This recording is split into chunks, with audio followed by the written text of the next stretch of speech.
नमस्कार साथियों, एक बार फिर से आप सभी का हार्दिक स्वागत है आपकी अपनी इस निःशुल्क यूट्यूब प्लेटफॉर्म के ऊपर डॉक्टर गढ़वाल से इंग्लिश। अपना जो इंपॉर्टेंट एमसीक्यूज वाला है पार्ट 37 उसे स्टार्ट करने जा रहे हैं अपन। और इस वाले पार्ट के अंदर फिर से 10 क्वेश्चन आपको मिलेंगे और वो चीज 10 क्वेश्चन वाली बात अपनी हो ही रखी है कि यहाँ पर 2 सीरीज चल रही तो उसके अंदर इसमें 10 क्यों दिए जा रहे हैं। ठीक है, you will never have sense transform into interrogative. आपके पास एक वाक्य दिया हुआ है, जो वाक्य शुरू किससे हो रहा है उसको चेक करना जरा। यहां पर यू से, यू आपका सब्जेक्ट है, नॉमिनेटिव केस है। इट मींस वहां आप क्या करेंगे बताओ। देखें इसके अंदर आप ये देखेंगे कि आपका सेंटेंस है उसे किसमें चेंज करवाया जा रहा है। चेंज करवाया जा रहा है आपका इंटरोगेटिव में, प्रश्नवाचक में चेंज वहां पर करवाया जा रहा है। तो इसके अकॉर्डिंग मीनिंग आपका वहां पर प्रॉपर वे में इसके इर्द गिर्द वहां पर आपका रहना चाहिए। तो आप एक चीज गौर करोगे कि अपने पास में you will never have sense, आपको कभी सेंस होगा ही नहीं, आप कभी समझोगे ही नहीं। ऐसा कहते हैं मैंने खूब समझाया तो समझा नहीं भैया, आपका ये है विल नेवर हैव सेंस वाला। तो कुल मिला के प्रश्नवाचक बनाओगे तो ये विल है ना, विल को चेंज नहीं करोगे आप, पहला फैक्टर तो ये काम में लोगे। तो यहां से ये चीज हट जाएगी। दूसरी गौर करो, यहां से ये जो वुड वाला पार्ट है ये हट जाएगा आपका। ठीक है, फिर अगली चीज देखो कि आप जवाब दे रहे हो कि आपके पास सेंस नहीं होगा, तो आपने सवाल पूछा होगा तभी तो हाँ या ना में जवाब आया है। यस या नो का जवाब कब आएगा? जब सामने से क्वेश्चन पूछा जाता है तब आता है आपका। तो कुल मिला के आप ये देखिएगा, अगर नेवर वाला पार्ट है तो नेवर भी हटेगा और नॉट भी वहां पर हटेगा, वो वहां इसके साथ में रखा नहीं जा सकता है। तो यहां से ये नॉट है ये आपका गलत है, ठीक, यहां से ये नेवर है वो आपका गलत है। तो आंसर आपको देखने को मिल जाएगा। और मैच करना कैसे मिल रहा है, यहां WH वर्ड आ गया, ये ऑक्सिलरी विल आ गया, सब्जेक्ट यू आ गया, फिर वर्ब का फर्स्ट फॉर्म हैव आ गया, फिर यहां पर आपका बचा हुआ सेंस, उसके साथ में इंटरोगेटिव मार्क या मार्क ऑफ इंटरोगेशन ये इसके साथ में आपका लग गया। ठीक है, अगले पे चलो, आपका क्वेश्चन नंबर 142 वाला, well done you get selected. अगर आप इसको चेक करते हो तो अगले ने आपको शुरू में इंटरजेक्शन दिया है। ये जो वेल डन है ना, ये आपके इंटरजेक्शन के रूप में, विस्मयकारी शब्द के रूप में काम कर रहा है। यहां से इसे पता चलेगा यू गेट सिलेक्टेड, आप वहां पर चयनित हो गए। तो ट्रांसफॉर्म इनटू असर्टिव साधारण में आपको चेंज करना है, मतलब क्या है, एक्सक्लेमेटरी वाक्य हो गया। इंटरजेक्शन वाला एक्सक्लेमेटरी विस्मयादि बोधक है और विस्मयादि बोधक वाक्य को आपको चेंज किस में करना है, असर्टिव में चेंज वहां पर आपका करना है। तो ये जो चीज आपके पास आती है कि आप सेलेक्ट हुए हो, तो ये किसकी बात है बताओ? आपका वहां पर प्रशंसा की बात है या खुशी की बात है, उसके साथ में वहां पर आपका जुड़ता है। मतलब तारीफ कह सकते हो आपका वहां पर, प्रशंसा कह सकते हो, या फिर आनंद या खुशी वाली बात भी इसमें आप वहां पर लगा सकते हो। लेकिन आगे ये भी चीज चेक करनी है कि यू गेट सिलेक्टेड है, इसमें हमें किसी प्रकार से कोई चेंज नहीं करना है, खाली इसी को बताना है कि ये विषय वस्तु, ये मामला किसका है। तो आपने बोला इट इज मैटर, ये it is matter, it is matter. आपके लिए ज्यादा बढ़िया ये रहता है, यहां पर आप क्या लगा देते, ए मैटर। अब पेपर सेटर ने नहीं लगाया, जबकि ज्यादा अच्छा इसमें क्या होता है आपका, इट इज अ मैटर। अब ये किसका है, प्रशंसा का हो सकता है, आनंद का हो सकता है, प्रेज तो रिपीट हो ही रहा है, तो यहां तक कोई दिक्कत नहीं। बीच में कनेक्ट करने के लिए क्या आना चाहिए, दैट आना चाहिए, वो भी यहां पर सही दिया हुआ है। अब गलतियां निकालना चालू करो। ठीक है, आप किसकी बात कर रहे हैं बेटा, यू की, तो ये वी कहां से आया, वी गलत हो गया। ठीक है, आप यहां पर किसकी बात कर रहे हैं, सेलेक्टेड की, तो अकेला सेलेक्ट यहां पर कैसे हुआ, गलत हो गया।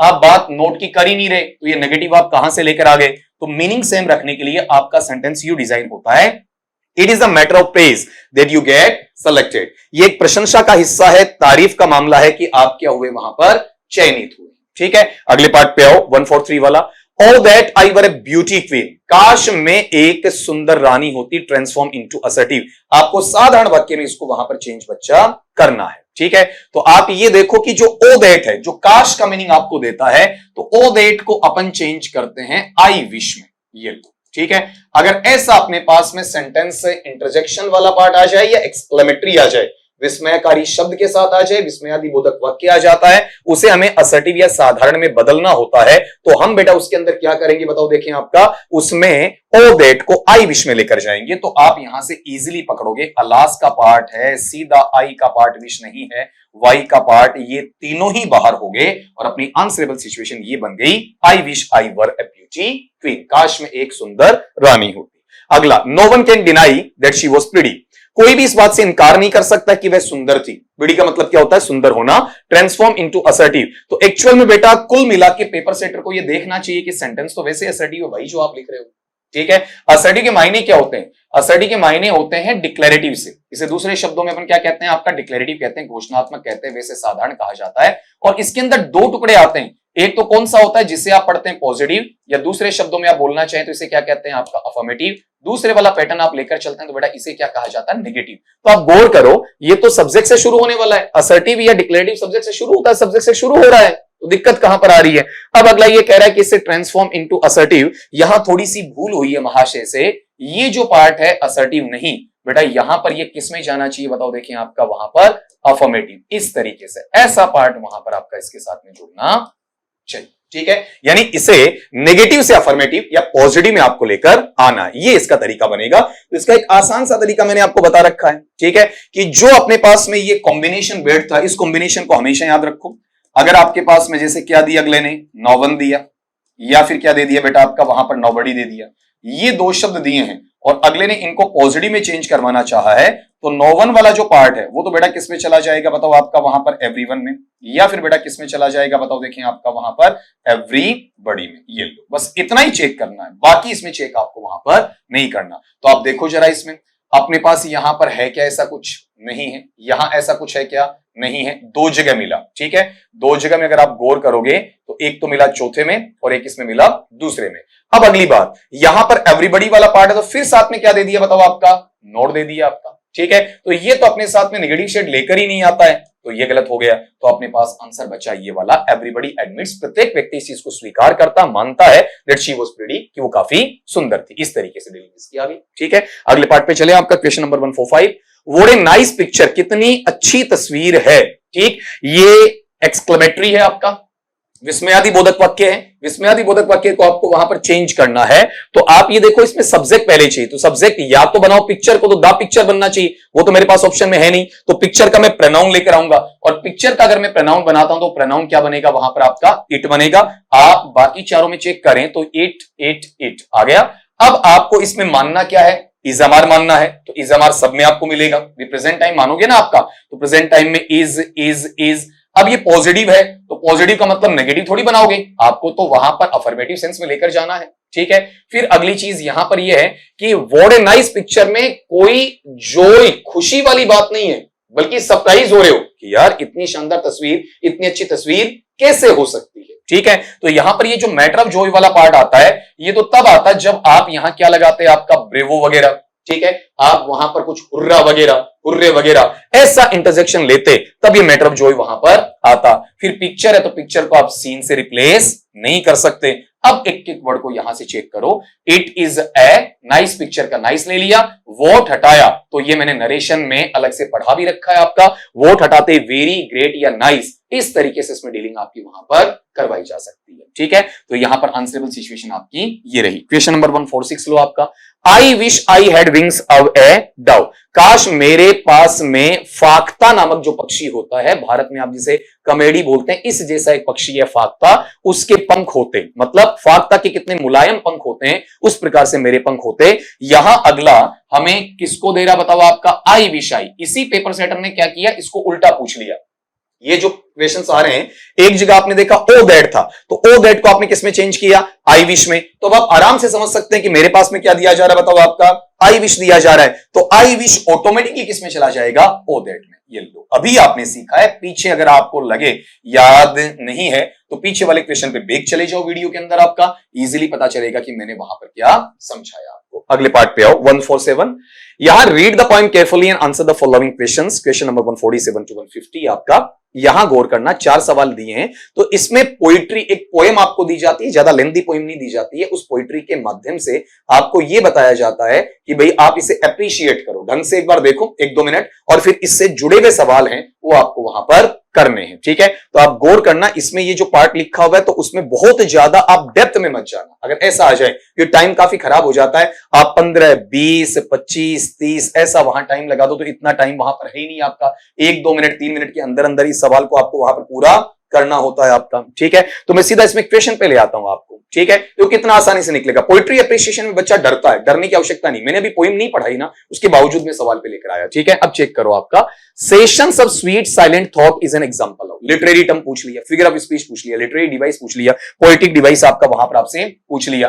अब आप बताओ यहां पर साउंड किसका है, से का साउंड है, यहां बताओ साउंड किसका है, स का साउंड है, यहां पर साउंड किसका बेटा आपका स का साउंड है, ठीक है। तो ये साउंड बार बार रिपीट हो रहा है, इसका मतलब ये अनुप्रास अलंकार में चला जाएगा। इसमें वहां पर ये वाउल साउंड रिपीट नहीं हो रहा है, उपमा अलंकार की कोई बात नहीं, चित्रकृति प्रतिकृति की कोई बात इसके अंदर नहीं है। तो इसमें ऑटोमेटिकली ये जो सेंस आया, बताओ ये सेंस किसका आ गया वहां पर आपका अलिटरेशन। अलिटरेशन का मतलब क्या हो गया आपका अनुप्रास अलंकार हो गया। अगले पे चलो, अभी पोइट्री पे आया नहीं मैं आपका, अब आऊंगा। The rhyme scheme in the poem is, इस पोएम के अंदर, इस कविता के अंदर जो राइम स्कीम है, तुकबंदी वाली योजना है, वो वहां पर आपकी कौन सी लगनी है, ठीक है। इस चीज को आपको वहां पर देखना है। मतलब आप शुरू की 4 लाइन उठा लो और उनको देख लो वहां पर, ठीक है। अगले ने ये नहीं पूछा ना 4 लाइन की, 8 लाइन की, 10 लाइन की, 12 लाइन की, ऐसा तो वहां पर पूछा ही नहीं, ठीक है। तो आप वहां पर शुरू की लाइन से उनकी राइम स्कीम निकालने की कोशिश करो, समझ में आएगा। जैसे ये थोट है, इस थोट के लिए बच्चा मैं क्या रख दूं आपका बताओ, ए रख दूं, ठीक है। तो थोट से साउंड किसका मिल गया, सॉर्ट, ए आ जाएगा। पास्ट के लिए मैं क्या रख दूं बताओ आपका, बी रख दूं। अब ये जो पार्ट है ना, ये आपको लगेगा कि वेस्ट पढ़ा जा रहा है, लेकिन कई बार पोइट्री में उच्चारण को जानबूझ के गड़बड़ किया जाता है। पोइट्री होती है उसमें एक्यूरेसी, शुद्धता इंपॉर्टेंट नहीं देती है, ठीक है, इंपॉर्टेंट नहीं होती है। उसमें आपको उसके करीब म्यूजिकल जो क्वालिटी चाहिए, रिदम चाहिए, वो होनी चाहिए। तो यहां पर इसे वेस्ट नहीं पढ़ा जाएगा, ठीक है, यहां इसे वास्ट पढ़ा जाएगा, ठीक है। लगभग इसका उच्चारण बेटा ये आएगा VAST वाला, ठीक है। इस तरीके से वहां पर इसका उच्चारण हमें देखने को मिले। अगर आप इसको देखते भी हो ना, ठीक है, तो इजीली आपको समझ में आएगा कि इसमें ऑप्शन भी नहीं मिलेंगे फिर आपके। तो ये कहां गया, यहां पर। अब बच्चा गड़बड़ी क्या करता बताए कि सर ए आ गया, फिर बी आ गया, फिर दोबारा ए आ गया, लेकिन सर नई साउंड आ गई, तो मैं क्या कर दूंगा आपका ABAC कर दूं, ABAC। और अगर ऐसा बच्चा सुनता है तो इसमें देखो अगले ने ऑप्शन दिया ही नहीं, आपको हिंट दे दिया कि भाई वो वेस्ट नहीं है, उसका उच्चारण क्या है, वास्ट। डिक्शनरी में तो वेस्ट ही मिलेगा, फोनेटिक में भी वेस्ट ही मिलेगा, लेकिन पोइट्री में उसका उच्चारण जिस भी राइटर ने यहां पर ये आपका चाहा है उसके अकॉर्डिंग हमें वहां पर देना पड़ता। तो आंसर बनेगा AB वाला। वहां से उस चीज को मैं काट भी देता हूं, अगर आप ये PDF वगैरह ढंग से देखते हैं तो कल को आपको परेशानी वहां पर ना हो। ये चीज यहां इनकरेक्ट हो जाएगी, आपका इसमें करेक्ट क्या रहेगा, AB वाला पार्ट। अगले सवाल पे आओ, आपका नेक्स्ट सवाल क्या है, what does the phrase summon up mean here in the poem. अब देखो इसमें फिर से पोइट्री नहीं चाहिए, पोइट्री का क्वेश्चन होके भी हमें पोइट्री को पढ़ना नहीं पड़ेगा। समन का मतलब होता है किसी चीज को आप एक साथ बुलाते हो, इकट्ठा करते हो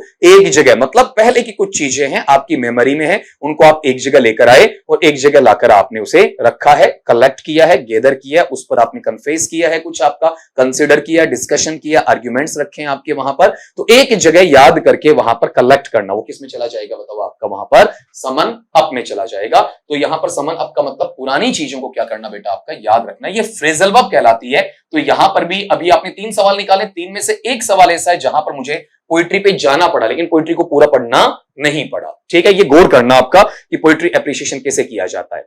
pick out the correct example of metaphor, आपको मेटाफोर है उसका सही उदाहरण चुनना है। तो फिर मैं पोइट्री पे नहीं जाऊंगा, मेटाफोर तो मैं सीधा निकाल लूंगा ना आपका। आप ये बताओ, लाइक किस में आता है आपका, सिमिली में आता है, ठीक है। एज किस में आता है, सिमिली में आता है, येलो, ठीक है। अब 2 बचे, रोजी lips and cheeks, the ship of life moves on, ठीक है। तो आपको ये पता मेटाफोर का मतलब जो रूपक अलंकार होता है बेटा, उस वाले पार्ट में क्या चाहिए बताओ, देखिए आपका वहां पर कहीं ना कहीं आपका कंपैरिजन चाहिए, ठीक है। अब वो कंपैरिजन किससे है, तो मैंने 2 निकाल दी ना कि आईज लाइक 2 लैम्प्स है या एज वाइट एज स्नो है।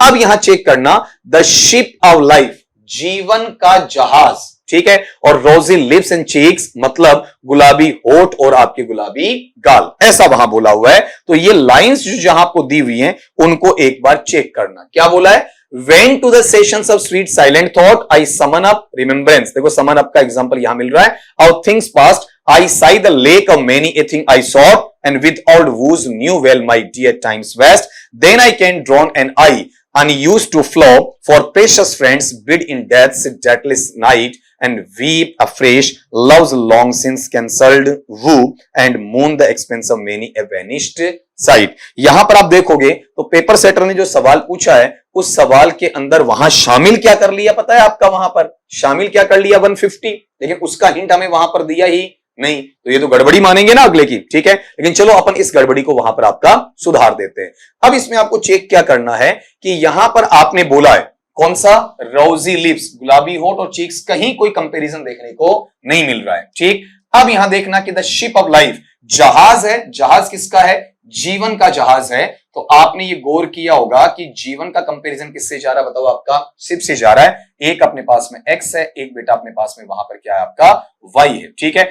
अब आपका ये क्वेश्चन आरपीएससी ने पहले पूछ भी रखा था और उसके बाद में क्वेश्चन क्या हुआ, आपका डिलीट भी हुआ है, ठीक है। रीजन क्या है कि इसमें एक पूरी लाइन दे दी जाए आपका, तो इसका कंपैरिजन करके एक्स और वाई के अलावा, ठीक है, वे से दिया जाए, तब वो क्या होता है, आपका मेटाफोर भी बन सकता है। लेकिन दिए हुए ऑप्शंस के अकॉर्डिंग, दी हुई जो हमें पोइट्री है उसके अकॉर्डिंग अगर मैं लेना चाहूं, तो वहां पर बच्चा इसमें अपने पास में रियल जो है ना, शिप अप्लाई, ये किसका पार्ट है, आपका मेटाफोर का पार्ट है। जिन्होंने पेपर बनाया उसमें आंसर की में अगर आप चेक करते हैं तो वहां आंसर की में दूसरा दिया हुआ है, जो वहां पर इसमें सही नहीं होता है। इसलिए मैंने कहा है कि आप बच्चे जो मुझे क्वेश्चंस भेजते हैं उन पर मैं इजीली क्या कर सकता हूं, आपका डिस्कस कर सकता हूं, उन चीजों को इजीली आगे की तरफ आपका प्रोसीड भी किया जा सकता है, ठीक है। तो अब यहां पर इस चीज को आप नोट भी कर सकते हैं, एक बार सोच भी लीजिए ताकि मैं इसमें थोड़ा सा प्रकाश डाल सकूं।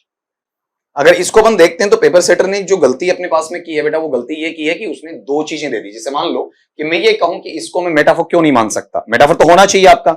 अगर आप विलियम शेक्सपियर है, वहां पर विलियम शेक्सपियर का सोनेट नंबर पढ़ते हो 116, ठीक है, सोनेट को नंबरिंग के अकॉर्डिंग लिखा जाता था। अगर इसको पढ़ते हो तो यहां पर इसको इस्तेमाल किया गया है, पहले से क्या किया गया, आपका पर्सोनिफाई किया गया, पर्सोनिफिकेशन का पार्ट इसमें रखा गया, ठीक है। हालांकि उस पर ज्यादा डिटेल नहीं लूंगा क्योंकि आपकी एग्जामिनेशन नजदीक है, तो बहुत ज्यादा अंदर नहीं घुसूंगा आपका। और फिर उसे किसके रूप में प्रेजेंट किया गया, आपका मेटाफोर, लेकिन उसका एक सेंस होना चाहिए आपका, ठीक है, उसके अकॉर्डिंग वहां पर आना चाहिए। तभी तो कहा ना इक्वेशन डिलीट क्यों हुआ, क्योंकि बच्चे याचिका क्या लगाते हैं कि सर अगर अपन इसका सहारा लेते हैं तो इसमें भी मेटाफोर है, ठीक है, और इसमें देखते हैं तो शिप ऑफ लाइफ तो आपका रेन एंड मार्टिन सारे पढ़ते हैं, बाकायदा दिया हुआ आपका वहां शिप ऑफ लाइफ में डायरेक्ट लिखा है आपका मेटाफोर। लेकिन इन दोनों में से चूज करें तो मैं इसको पहली वरीयता दूंगा, इसको दूसरी वरीयता दूंगा। तो पेपर सेटर को जो अपने ऑप्शन बनाने उसमें से एक को हटाना चाहिए। पहले के जो आरपीएससी ने पेपर्स लिए हुए हैं उनको एक बार चेक कर लेना चाहिए कि भाई आप यहां पर क्या लिख रहे हो, उसका तर्क उसके साथ में जुड़ता है या फिर नहीं जुड़ता है। तो बेटा आज वाले सवाल आपके 10 करवा चुका हूं आपका एक बार फिर से, ठीक है, और अगले में आपका पार्ट नंबर 38 है, उसमें जल्दी में आपसे मिलने वाला हूं, ठीक है। ये धीरे धीरे बढ़ते जाएंगे और उम्मीद करता हूं कि सब बच्चों की तैयारी बहुत बेहतर तरीके से वहां पर चल रही। तो मिलता हूं आपका नेक्स्ट क्लास में, तब तक के लिए सभी दोस्तों को मेरी तरफ से वहां पर शब्बा खैर।